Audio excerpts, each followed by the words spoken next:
Hi friends, thanks for joining me. It's Morag here for Hip Kit Club and I'm using the awesome April kits to create with this week, and I'm just using the main kit only this week to play with.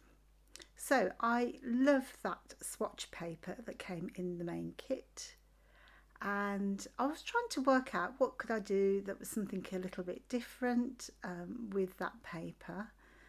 I thought I might cut out all the little swatches, and then I went round in circles and decided I will just cut around the edges on 3 sides so that I could lift the bottom of that swatch up a little, just to add some texture.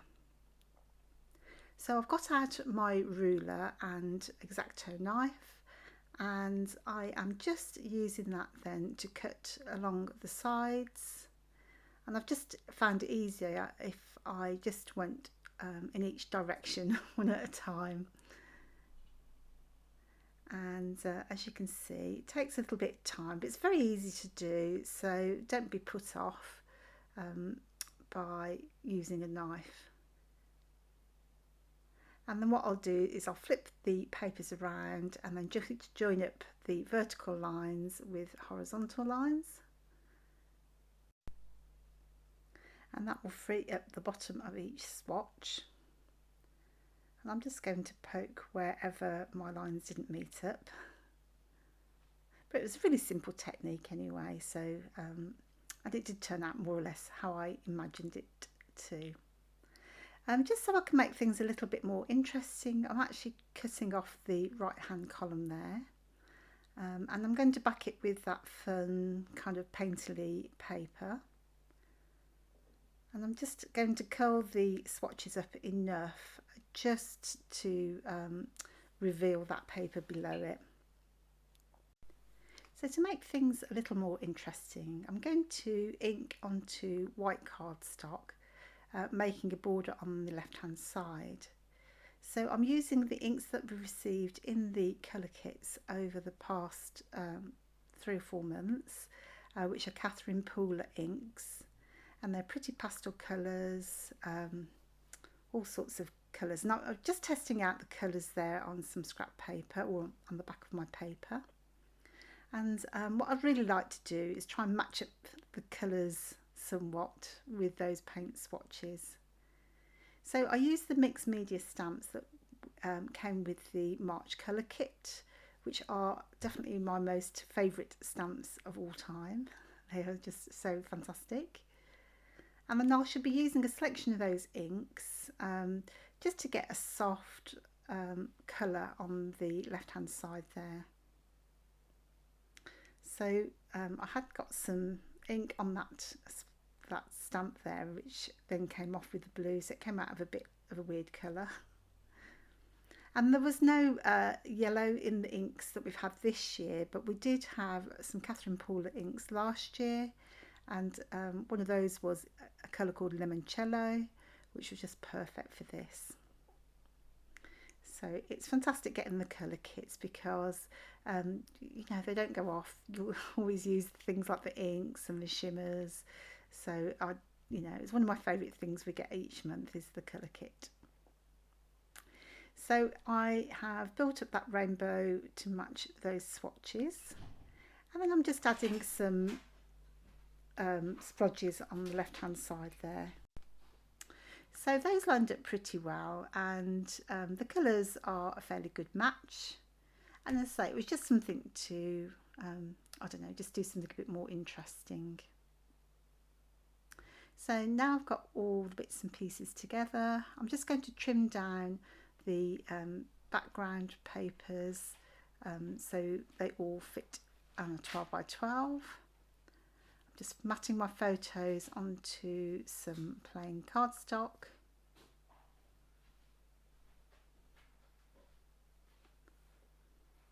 And I always do like to distress the edges just to add a little bit more texture.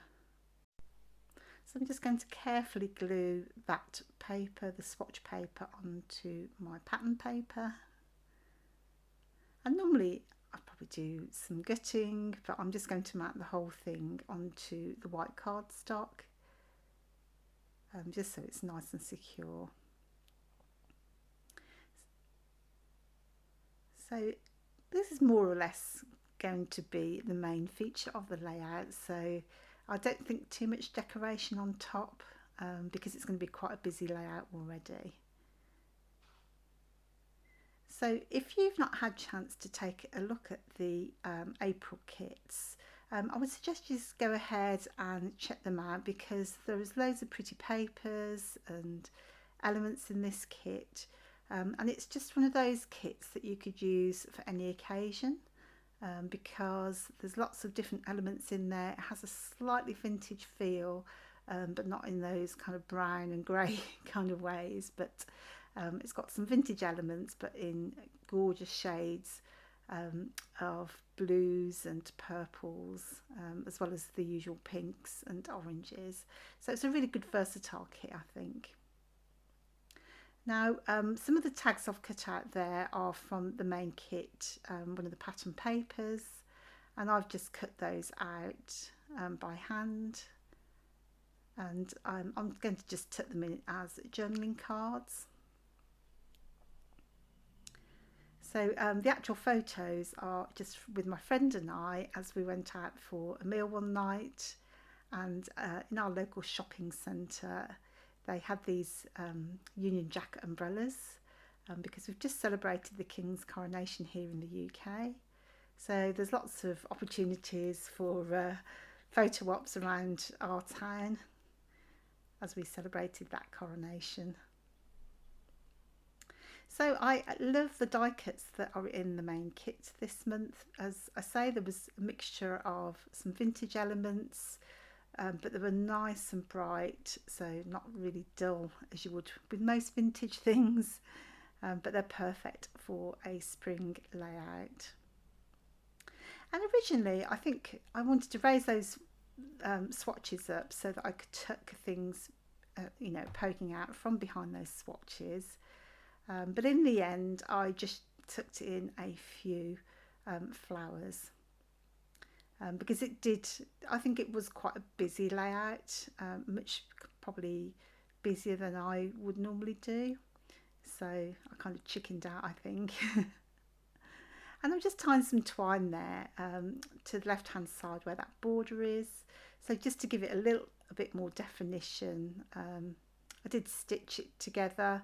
But I think it needed just a little bit more oomph without being too overbearing.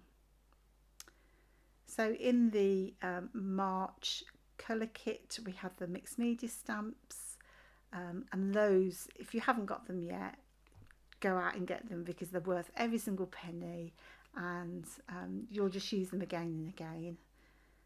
I did use these for my layout for National Scrapbook Day. And do check out that video, because if you need some inspiration or reason to buy, then when you see that video and how fantastic the background turns out, then you'll want those stamps even more, I think. And they're great if you're like me, you like mixed media but don't like all the mess. Those stamps are a perfect solution. So I'm just rearranging all the bits and pieces. And I really love that frame, so I'm going to tuck that frame in as part of the cluster.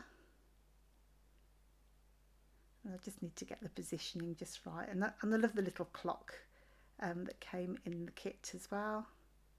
And I say it's just got quite an eclectic mix of elements, which is fantastic, because things can get a bit dull and boring if sometimes you get collections from the main manufacturers and very themed, whereas I find with hit kits, you'll get lots of different bits and pieces in the kits, and then I've used them with other months as well, so they do kind of go together over a number of months.